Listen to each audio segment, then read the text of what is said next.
पिछले 4 दशकों में बियर जंगलों में घूम घूम कर हमने देश में लुप्त हो रहे जानवरों पर अनेक डॉक्यूमेंट्री फिल्म बनाई हैं। पर हमारी हमेशा एक तमन्ना रही है आसमान से जंगलों के फिल्मांकन की। इसके लिए हमने चुना हॉट एयर बलून का रोमांचक और जोखिम भरा अभियान। आइए आप भी हमारे साथ इन अनोखे अभियानों पर।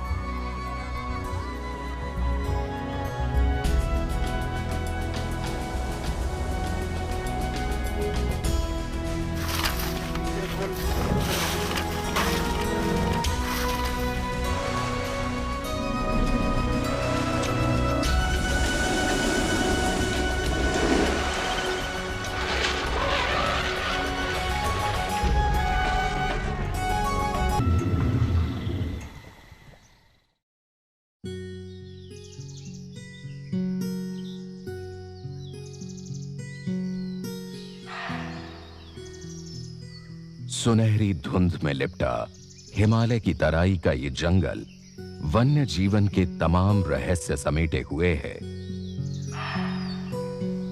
जानवरों के लिए जन्नत।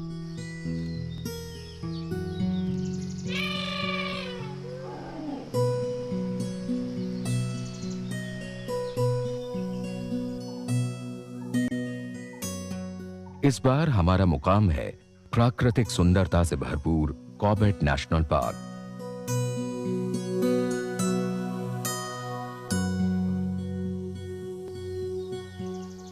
तराई के इसी इलाके से आदमखोरों का आतंक खत्म करने वाले जिम कॉर्बेट के नाम पर बना ये पार्क भारत का पहला राष्ट्रीय अभयारण्य है।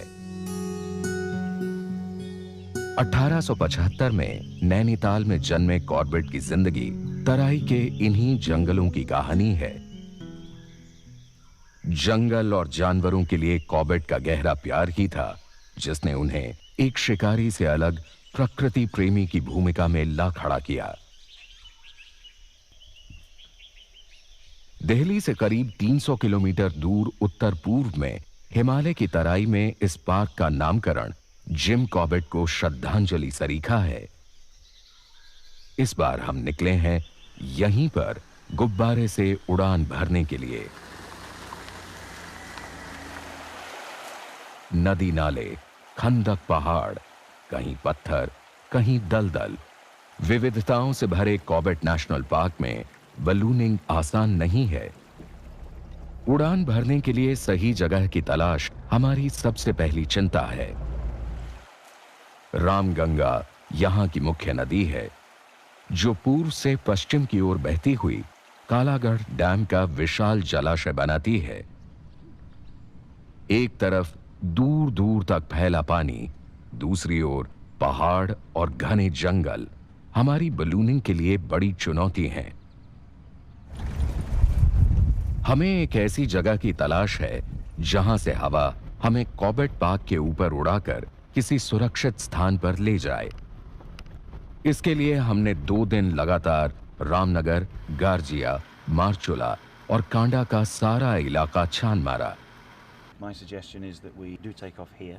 एक आध जगह ठीक थी पर वहां हवा का रुख उल्टा, यानी हमारे बलून को हिमालय की चोटियों की ओर धकेलने वाला। नहीं, मौसम तो ठीक लग रहा कुछ। हमारी एक बड़ी कठिनाई यह है कि मौसम विभाग से इस इलाके की ठीक जानकारी नहीं मिल पा रही। लेकिन इस अभियान में उत्तराखंड वन विभाग का हमें भरपूर सहयोग मिल रहा है। नहीं, हम यहाँ पर हैं। ये रास्ता हाउस है ना, सरपदूली कहाँ पर? रास्ता हाउस है, ये हम इस पर हैं, इस मोड़ पर। सरपदूली के करीब रामगंगा का किनारा उड़ान भरने के लिए सुझाया गया। 20 मीटर लंबे बलून को फैलाने के लिए ये खुला मैदान ठीक रहेगा। पहाड़ों में मौसम कब कैसा रुख कर ले कहना मुश्किल है, और इंतजार करने के बजाय हम कल यहीं से उड़ान भरेंगे। उम्मीद है चिड़ियों के इस झुंड की तरह कल हम भी रामगंगा के दोनों ओर फैले नायाब जंगल का नजारा देख सकेंगे।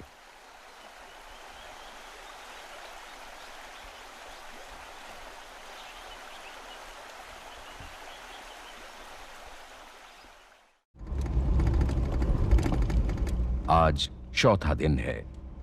पौ फटते ही हम निकल पड़े रामनगर से। हमें सर्पदूली पहुंचने में 1 घंटे से ज्यादा समय लगेगा।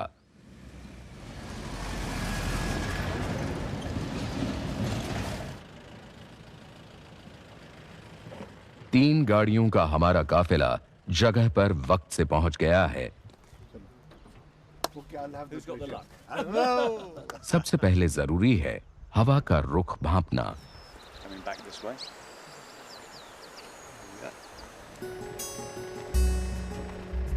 सब ठीक, तैयारी शुरू।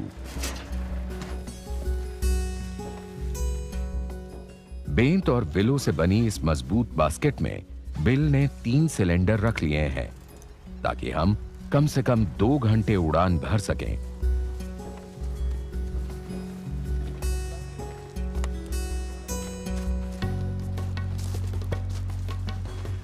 बेहद मजबूत हल्के नायलॉन से बने इस आकार के बलून को फुलाने में इस हाई स्पीड फैन को भी 10-15 मिनट लगेंगे।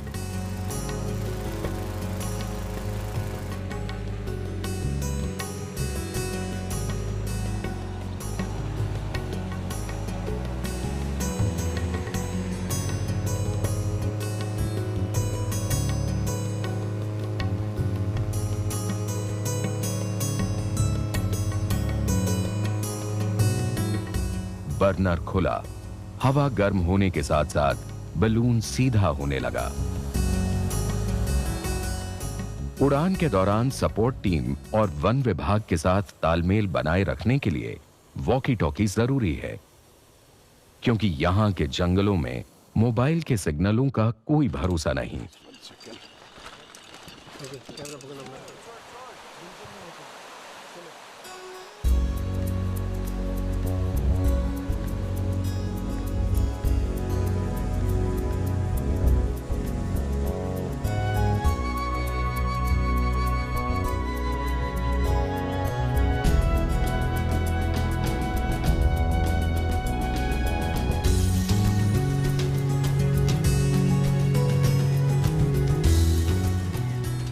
हवा हमें नदी के साथ साथ ढिकाला की तरफ ले जा रही है। दूर दूर तक फैले गोल चिकने गंगा के पत्थर, जहां तहां भाभर घास के झुरमुट, नदी किनारे खैर और शीशम का जंगल। ये विविधता ही कॉर्बेट नेशनल पार्क की खूबसूरती है। अंग्रेजी हुकूमत के दौरान तराई और भाभर का यही इलाका शेर के शिकार के लिए मशहूर था।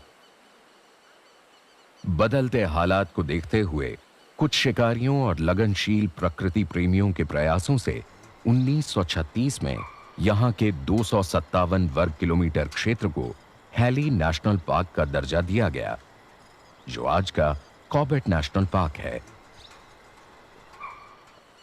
मगर बलूनिंग का रोमांच ये है कि इसमें सब कुछ आपके हाथ में नहीं होता। बदली हुई हवा हमें जंगल के दक्षिणी हिस्से की तरफ ले जा रही है। जाने क्या दिखाना चाहती है। अरे वाह, जंगल के राजा के साक्षात दर्शन। शायद ये भी शिकार की टोह में बैठा है। शहरी कोलाहल और प्रदूषण से अछूती रामगंगा कॉर्बेट पार्क की जीवन रेखा है। अरे वो देखो, घड़ियाल। इस दुर्लभ जीव के लिए दुनिया में ऐसी गिनी चुनी जगह ही बची हैं। ताजे पानी की मछलियां, मगर, ऊदबिलाव, कई किस्म के कछुए और मछलीखोर पक्षियों के लिए यह स्वर्ग सरीखी है।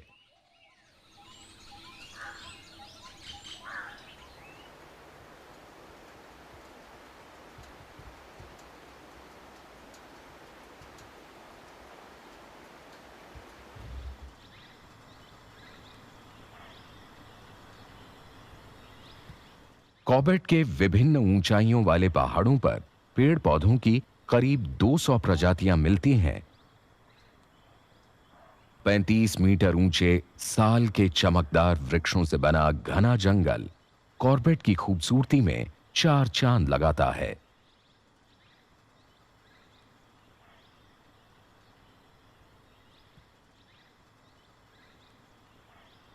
पाक का ये इलाका एक विशाल घाटी जैसा है जिसमें पूरब से पश्चिम दिशा में जाती घने जंगलों से ढकी 3 पर्वतमालाएं हैं जो लगभग एक दूसरे के समांतर हैं। हवा हमें लगातार दक्षिण की तरफ धकेल रही है। यहां उतरने की दूर दूर तक कोई संभावना नजर नहीं आती।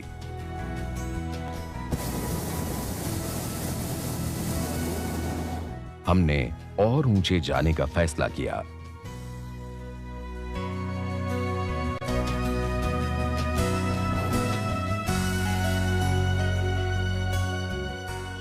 वाह, क्या नजारा है। बहुत ही गजब का व्यू है। पता लगता है कि जंगल क्या है। 3,500 फीट ऊंचाई पर उड़ रहे हैं इस समय। थोड़ा सा हेजी हो गया। अभी बिल्कुल हमारी दिशा ठीक है, ढिकाला की तरफ जा रहे हैं।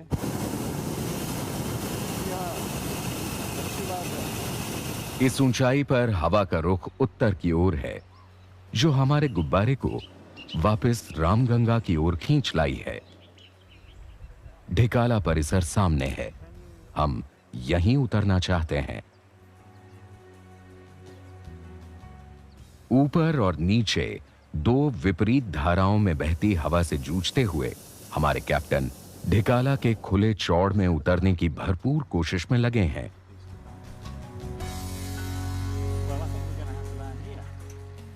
लेकिन हवा को शायद ये मंजूर नहीं। हम लाचार हैं। रामगंगा के तट पर ही उतरने का फैसला किया गया। उड़ना एक बात है, इससे भी अहम है पहाड़ जैसे बलून को बिना कोई नुकसान पहुंचाए उतार लेना।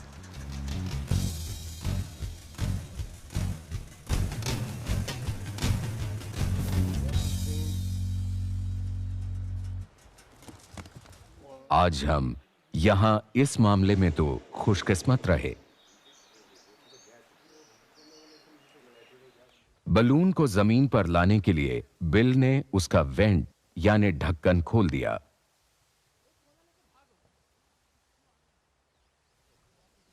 गर्म हवा बाहर और बलून नीचे। पर असल समस्या तो अब है भारी साजो सामान को ऊपर गेस्ट हाउस तक पहुंचाना। नदी का 500 मीटर चौड़ा पाट, फिर 100 मीटर की खड़ी चढ़ाई। सपोर्ट टीम की ताकत का इम्तिहान।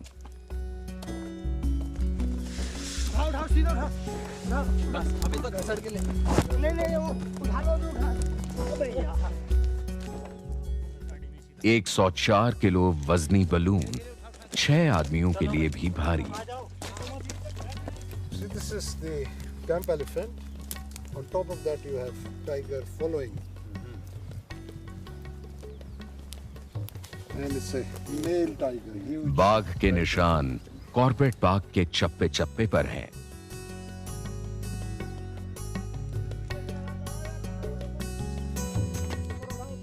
अब बारी है 105 किलो वजनी बास्केट की। 100 सीढ़ियों की खड़ी चढ़ाई दम निकालने वाली है।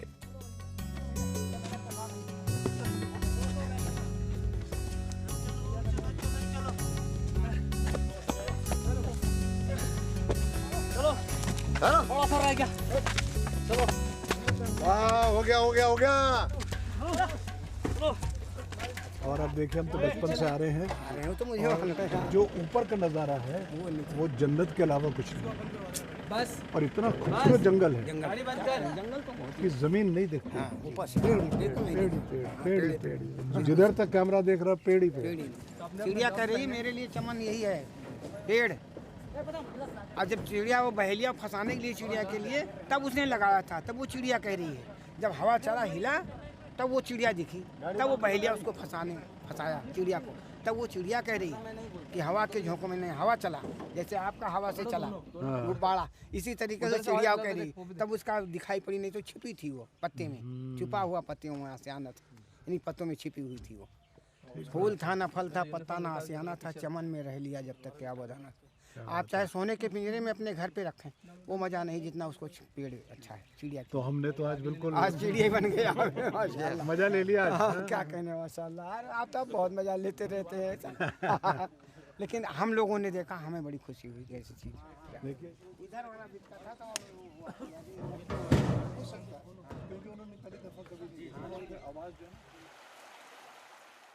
दोपहर ढलते ही हम निकल पड़े फोटोग्राफी के लिए। ये समय बेहतरीन है क्योंकि वन्य जीवों की चहलकदमी इस समय बढ़ जाती है। हमें देखकर ये सांभर जरा चौंके हुए हैं। पास ही बाघ के पंजे के निशान, ये तो एकदम ताजे हैं, शायद आसपास ही कहीं छिपा हो।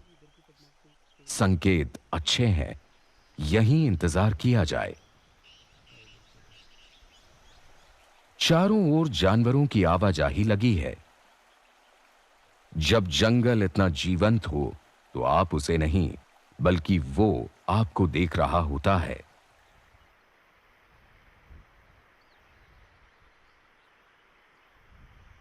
छिपने के लिए घना जंगल, भरपूर शिकार और पानी के सदाबहार सोते, कॉर्बेट में ये सब है। बाघ को भला और क्या चाहिए। इस चौकन्ने सांभर को शायद कुछ दिखा।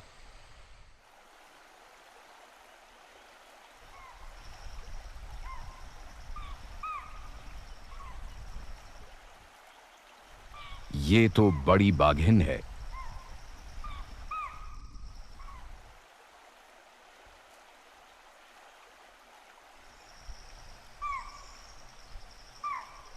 दूध से भरे थन बता रहे हैं कि इसके बच्चे काफी छोटे हैं। भूखी लगती है, शिकार की तलाश में है। इसकी एक झलक ने हमें बेचैन कर दिया। बच्चे कितने बड़े हैं, इस वक्त कहां हैं, क्या उन्हें देख पाएंगे?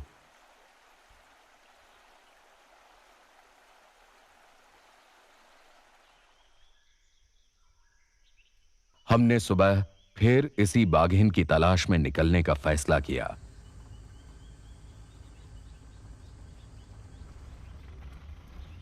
दिन की शुरुआत अच्छी हुई। मां के साथ बच्चों के भी पगमार्क मिल गए। ये जो बच्चे मुझे लगते हैं सर, ये 20-25 दिन के लगते हैं। है वही फीमेल? हाँ, ये 20-25 दिन पहले देखी थी तो तब लग रही थी कि ये डिलीवर करने वाली है। हाँ।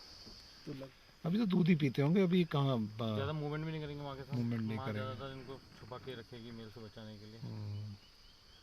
ऐसा करते हैं, आगे चल के देखते हैं कहीं हाँ।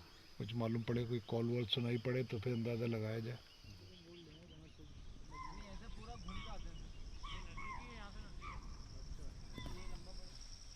जो हमें नहीं दिख रहा वो ये देख रहे हैं।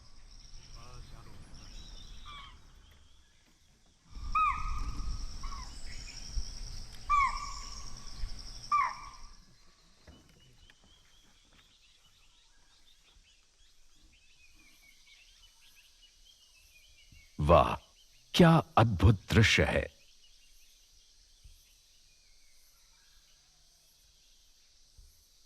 कॉर्बेट पार्क के लिए एक और अच्छी खबर। मां ने गुस्सा जताया।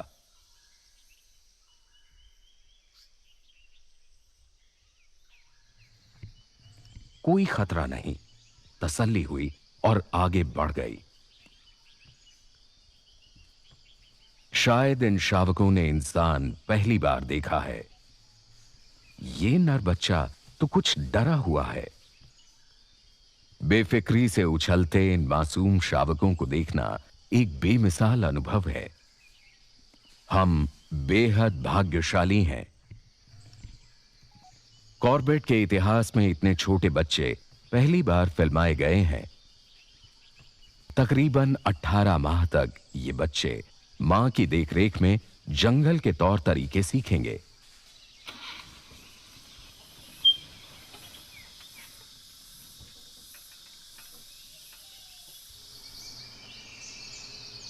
हाल ही में वाइल्ड लाइफ इंस्टीट्यूट की टीम ने यहां अलग अलग हिस्सों में कैमरा ट्रैप लगाकर बाघों की गणना की। इस पद्धति से हर शेर का फोटो लिया गया और मिलान के बाद नतीजा उत्साहवर्धक रहा। यहां करीब 165 बाघ होने के सबूत मिले हैं। यह शुभ संकेत है, पर इतने बड़े पार्क में इनके संरक्षण की एक बड़ी चुनौती भी।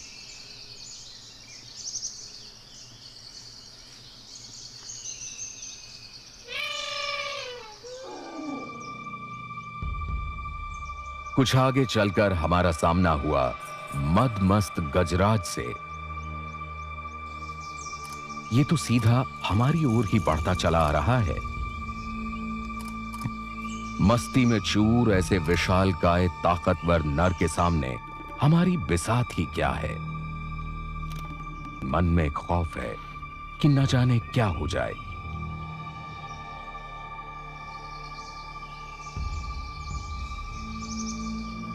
जोड़ा बनाने के लिए बौराया हुआ ऐसा नर अपने आपे में नहीं रहता।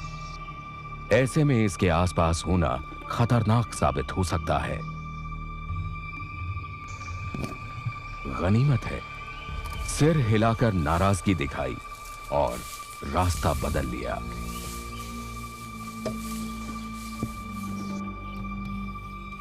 हमारे परिवार का कॉबेट से 50 साल पुराना रिश्ता है।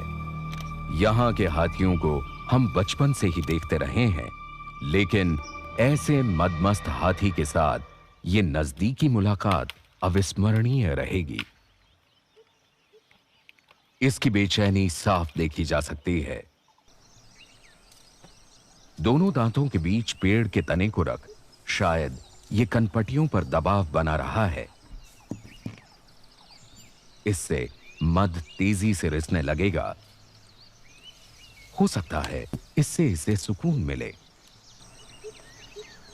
महाकवि कालिदास ने मस्त गजराज के मद से महकती घाटियों का बखूबी उल्लेख किया है। रुक रुक कर पेशाब करना भी मद के ही लक्षण हैं।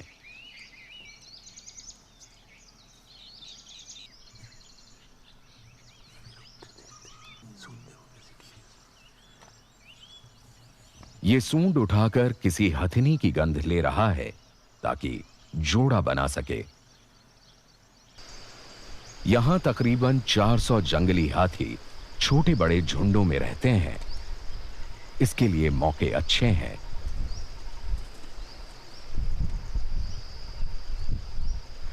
क्या नदी और क्या पहाड़, सारा जंगल मानो इन्हीं का है। हमारा ये अभियान जिंदगी में एक याद बनकर रह जाएगा। हमारी यही दुआ है कि इस खूबसूरत अभयारण्य की गरिमा बनी रहे।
पिछले 4 दशकों में बियर जंगलों में घूम घूम कर हमने देश में लुप्त हो रहे जानवरों पर अनेक डॉक्यूमेंट्री फिल्म बनाई हैं। पर हमारी हमेशा एक तमन्ना रही है आसमान से जंगलों के फिल्मांकन की। इसके लिए हमने चुना हॉट एयर बलून का रोमांचक और जोखिम भरा अभियान। आइए आप भी हमारे साथ इन अनोखे अभियानों पर।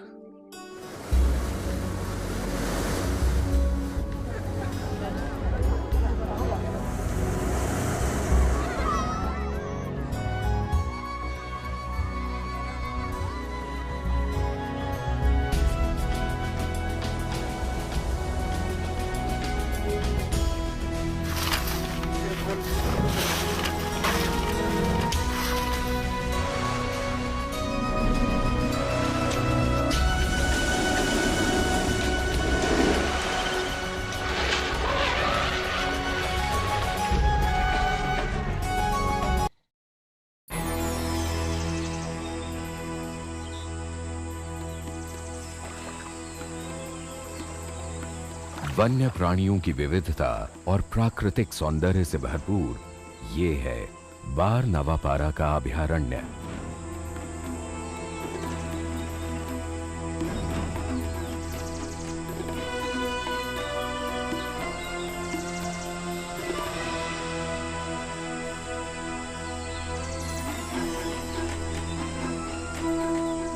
इस बार हमारा अभियान है छत्तीसगढ़ राज्य में स्थित इसी बार नवापारा के लिए। ये रायपुर से 125 किलोमीटर दूर है। 250 वर्ग किलोमीटर क्षेत्र में फैले इस अभयारण्य में छोटी छोटी पहाड़ियां और घने जंगल हैं। इस इलाके को अच्छी तरह से समझने के लिए हम यहां हॉट एयर बलून में उड़ना चाहते हैं। ये जो एरिया है जो हम कवर कर पाएंगे, ये आइडियल है या टिपिकल है? ये बिल्कुल टिपिकल है। ये कोर जोन है, जैसा आप मैप पे देख रहे हैं। ये हमारी सेंचुरी कोर जोन है, विच इज हमारी मदद के लिए साथ हैं अनुभवी park superintendent Arun Tiwari. If lucky we can get the herds of bisons and that too. हम हवा के रुख, उड़ने का स्थान और उतरने की संभावित सुरक्षित जगह के बारे में विचार विमर्श कर रहे हैं। कैप्टन बिल हीलियम से भरा गुब्बारा छोड़कर हवा की दिशा और गति का जायजा ले रहे हैं। बलून सीधा ऊपर चला गया और करीब 3000 फीट की ऊंचाई पर जाकर ओझल हो गया। दिख रहा कि नहीं? यह अच्छा संकेत नहीं है। हवा थमी हुई है और बादल छाए हुए हैं। To get this show on the road, I'm afraid I don't think we're going to be able to today. ऐसी अनिश्चितताओं के बीच बिल ने उड़ान न भरने का फैसला किया। हम कल दोबारा कोशिश करेंगे।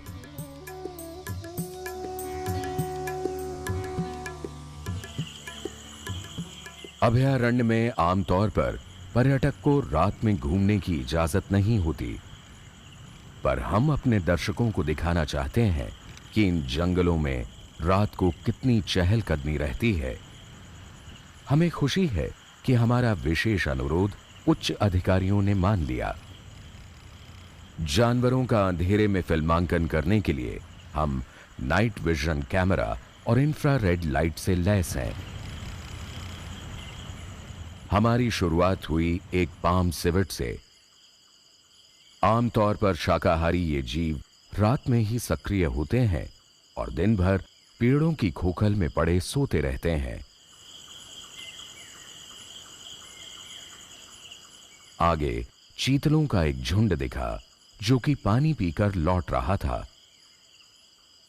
इन हृष्ट-पुष्ट सुअरों के लिए यहां खाने की कोई कमी नहीं। अरे वाह, एक नहीं दो भालू, शायद मां और बच्चा है। दिन भर गुफाओं में सोने के बाद ये खाने की तलाश में निकले हैं। कंदमूल, फल, कीड़े मकोड़े सब खा लेते हैं। शहद और दीमक इन्हें बहुत प्रिय है। भालुओं की शारीरिक रचना उनकी जीवन शैली के अनुरूप है। बामियों की दीमक को खोदने के लिए इनके पास हैं बड़े बड़े नाखूनों वाले मजबूत पैर।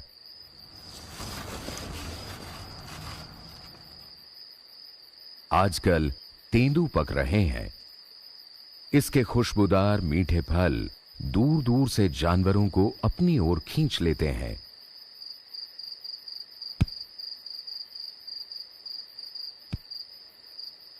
ये भालुओं का एक मुख्य आहार है।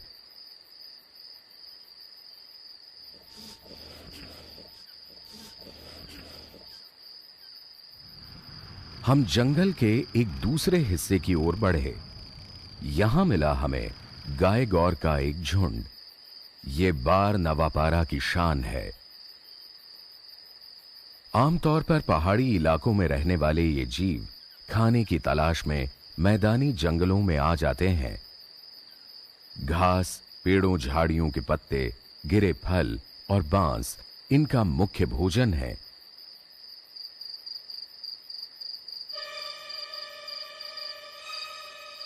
शायद ये तेंदुआ किसी छोटे बच्चे की फिराक में है।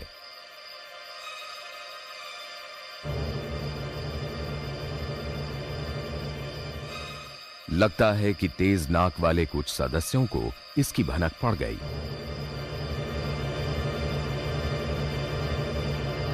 ये भाग खड़े हुए।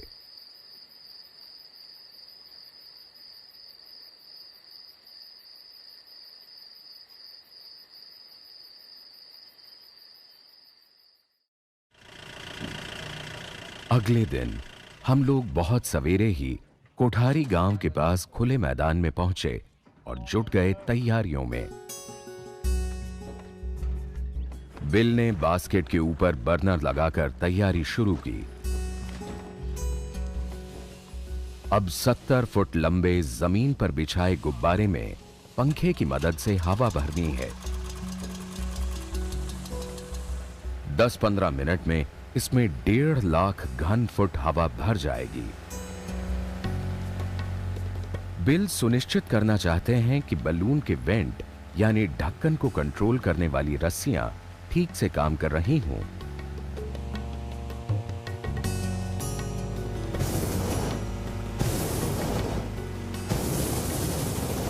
बलून में भरी हवा को गर्म करना शुरू करते हैं।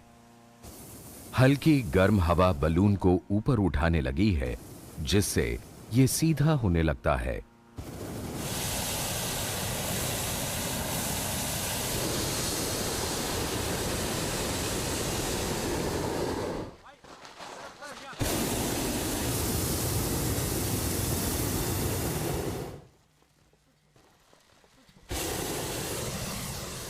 बलून के नीचे लगी विलो और बैंच से बनी एक बड़ी टोकरी है, जिसमें हम 4 लोग उड़ान भरेंगे।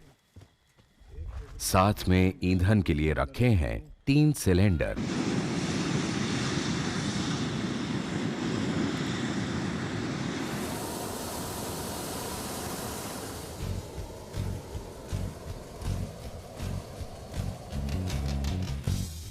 शुरू हुआ हमारा बार नवापारा का हवाई सफर।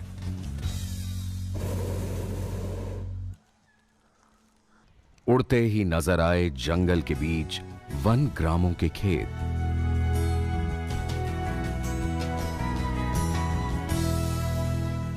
हवा की गति लगभग 7 किलोमीटर प्रति घंटा है, जो हमें पश्चिम की ओर ले जा रही है।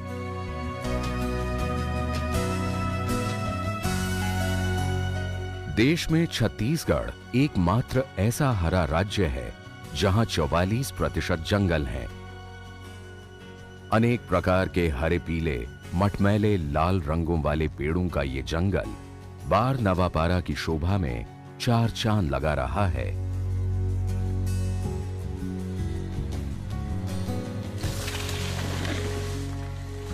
हम जमीन से केवल 100 फुट की ऊंचाई पर उड़ रहे हैं, जिससे जंगल का पूरा लुत्फ उठा सकें।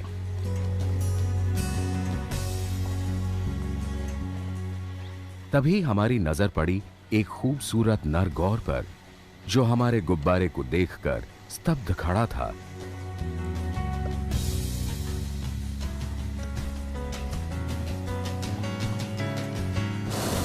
बर्नर की आवाज से शायद ये चौंक गया।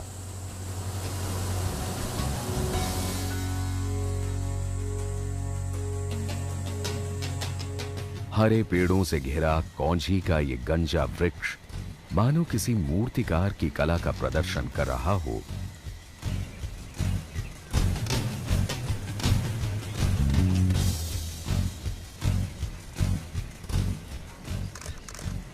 बार नवापारा के जंगल का 28% बांसों से ढका है।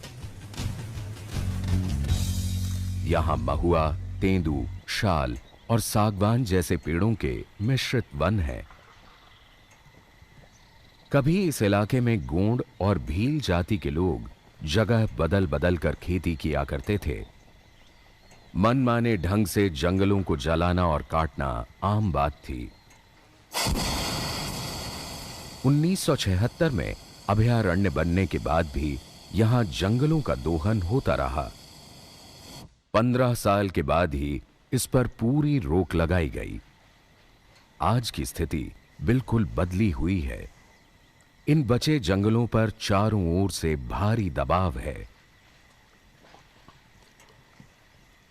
इसमें छोटे बड़े कई नदी नाले हैं जो गर्मी आते आते सूख जाते हैं। इसलिए वन विभाग ने अभयारण्य के कई हिस्सों में जलाशय बनाए हैं।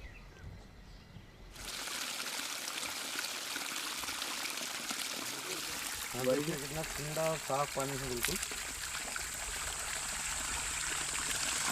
ये सारा सिस्टम जो है वो जो सोलर पैनल लगे हुए हैं, आप ये सिर्फ बारनवापारा में आपको ये देखने को मिलेगा। पूरे इंडिया में और कहीं सोलर पंप, सोलर एनर्जी का यूज़ इस तरह पानी के लिए।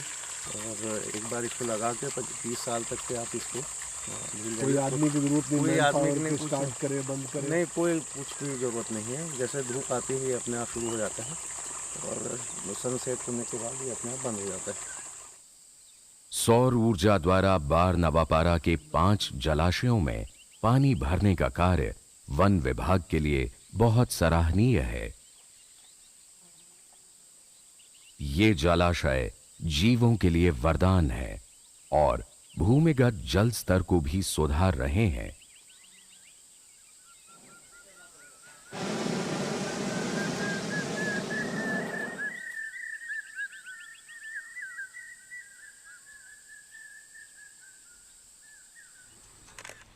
इस इलाके में काले बोल्डरों और चट्टानों वाली कई छोटी बड़ी पहाड़ियां हैं। ये जंगली भालू, तेंदुआ, लकड़बग्घा जैसे जानवरों के पसंदीदा ठिकाने हैं। हमें उड़ते हुए 1 घंटे से ज्यादा हो चुका है। तभी हमारी नजर पड़ी चमगादड़ों से लदे डूमर के एक विशाल पेड़ पर। शाम होते ही ये मौसमी फल फूलों की तलाश में दूर दूर निकल जाते हैं। दिन निकलते ही अपने बसेरे पर लौट आते हैं। चमगादड़ विश्व में अकेला उड़ने वाला स्तनपायी है। उल्टे लटके ये चमगादड़ पंख फड़फड़ाकर अपने तापमान को बनाए रखते हैं।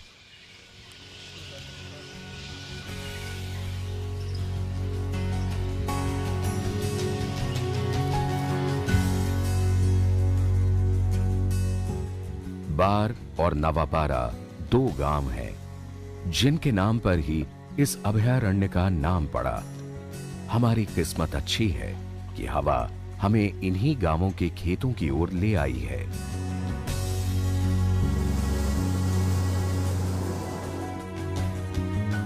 कभी यहां भी घने जंगल हुआ करते थे और जिनमें बेफिक्र वन्य प्राणी विचरते थे। आज इंसान ने अपने स्वार्थ के चलते उन्हें खदेड़कर अपना कब्जा जमा रखा है।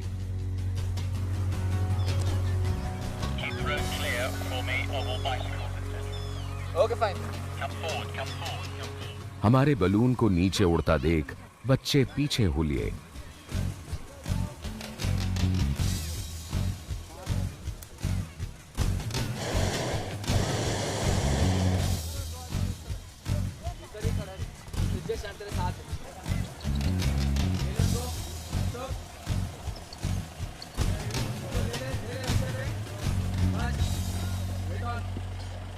आज की लैंडिंग तो कमाल की रही, सड़क के ठीक ऊपर। और क्या था, कैप्टन बिल ने गुब्बारे को सीधे पिकअप पर ही रख दिया। सपोर्ट टीम का काम कुछ हल्का हुआ।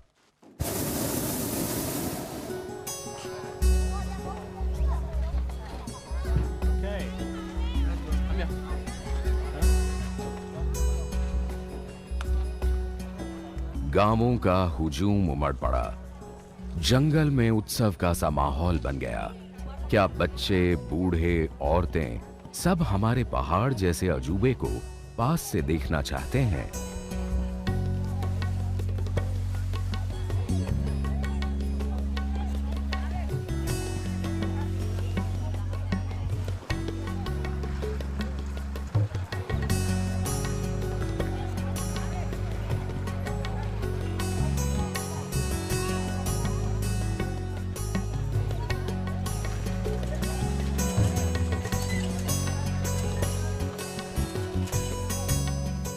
हमारे सहायकों ने गुब्बारे को संभालना शुरू किया।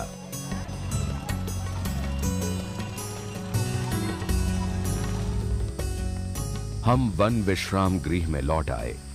यहां का सारा परिसर, वन कर्मियों के आवास, सब कुछ सौर ऊर्जा से चलता है। छत्तीसगढ़ राज्य की ये अनूठी पहल है। देश के अन्य इलाकों में भी अपनाया जाए तो अच्छा है।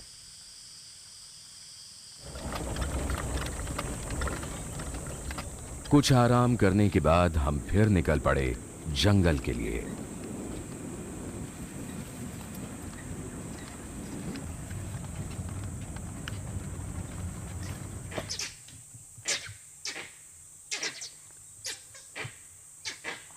लंगूरों की अलार्म कॉल से जंगल गूंज रहा है। क्या हो सकता है? तेंदुआ, जंगली कुत्ता, अजगर? पर हम तो कुछ भी नहीं देख पा रहे। लेकिन पेड़ पर बैठे लंगूर उस खतरे को भली भांति देख रहे हैं। आवाजें कुछ कम हुई। लगता है खतरा टल गया। जो कुछ भी रहा हो, जंगल में दूर निकल गया। हम भी आगे बढ़ गए। सड़क के बीचों बीच जंगली कुत्तों का ताजा मल, पेशाब के निशान इस टोली में कई लगते हैं। कुछ ही पहले यहां से गुजरे होंगे। सड़क पर इस तरह इकट्ठा मल करके ये दूसरी टोली को जताना चाहते हैं कि ये इलाका उनका है। हमारे साथ फॉरेस्ट गार्ड येदू का अनुमान है कि ये झुंड आसपास ही किसी जलाशय पर होगा। हम इनकी खोज में निकल पड़े। पास के नाले को देखा, पर यहां इनके आने जाने के कोई चिन्ह नहीं। ये भालू का हो सकता है क्या? जी जी ये पटे तेंदुए का? जी तेंदुए का फिंगर वगैरह दिखता है जी। येदू पास के एक और जलकुंड पर ले गया। पहली नजर में तो यहां भी सन्नाटा दिखा, पर चट्टानों को ध्यान से देखने पर नजर आए सोन यानी जंगली कुत्ते।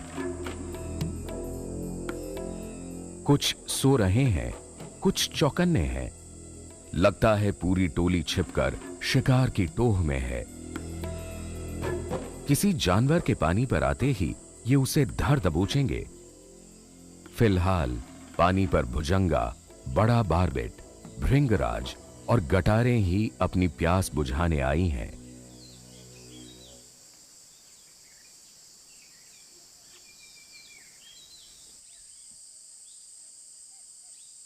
दोपहर ढलते ही एक एक करके गिरोह के 8-10 सदस्य पानी की तरफ बढ़ने लगे।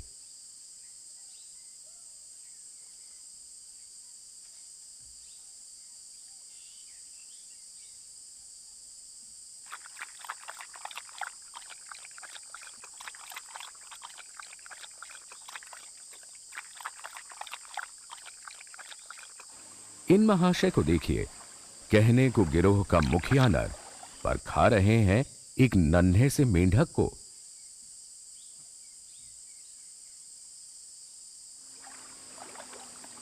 इसके इशारे पर सारा झुंड शिकार के लिए निकल पड़ा।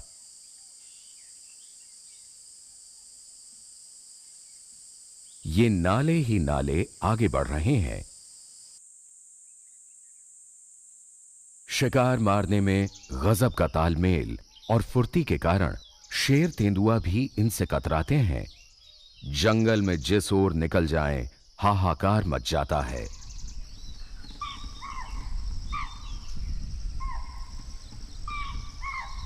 आखिर इन्होंने एक छोटे चीतल को मार ही गिराया। जंगल में तृणभोजियों की संख्या को संतुलित बनाए रखने में सोन कुत्तों की अहम भूमिका है। बारनोपारा का जो एरिया है उसमें वाइल्ड लाइफ की बहुत अच्छी पॉपुलेशन है, बहुत बड़ी वैरायटी है यहाँ पे वाइल्ड लाइफ की। तो यदि इसका एरिया बढ़ा दिया जाता है तो इसको केवल एक अच्छा नेशनल पार्क नहीं बल्कि इसमें पूरी क्षमता है कि इसको एक अच्छा टाइगर रिजर्व बनाया जा सके। बारनवापारा अभयारण्य के सामने कई चुनौतियां हैं। इसके अंदर 22 वन ग्राम हैं जो अपनी जरूरतों के लिए इन जंगलों पर निर्भर रहते आए हैं। जंगलों के वास्तविक स्वरूप को बनाए रखने के लिए इन वन ग्रामों का जंगल के बाहर पुनर्वास बहुत जरूरी है। इससे ग्रामीणों को नई जिंदगी मिलेगी और अभयारण्य को अपना खोया हुआ जंगल।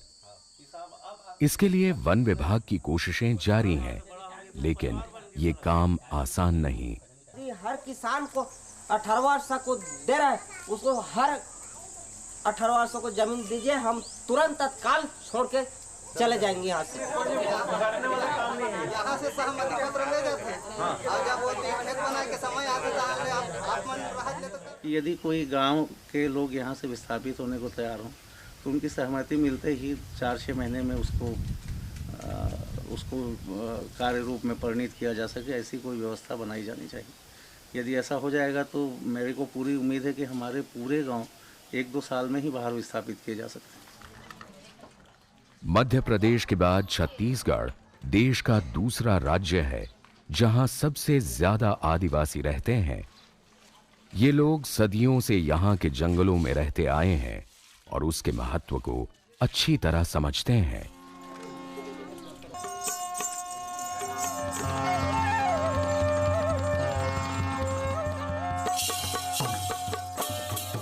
हरे कपड़े पहने ये युवतियां तोते के रूप में एक पौराणिक कहानी को प्रस्तुत कर रही हैं, जिसमें जंगली जानवरों का भी अनोखा समन्वय है।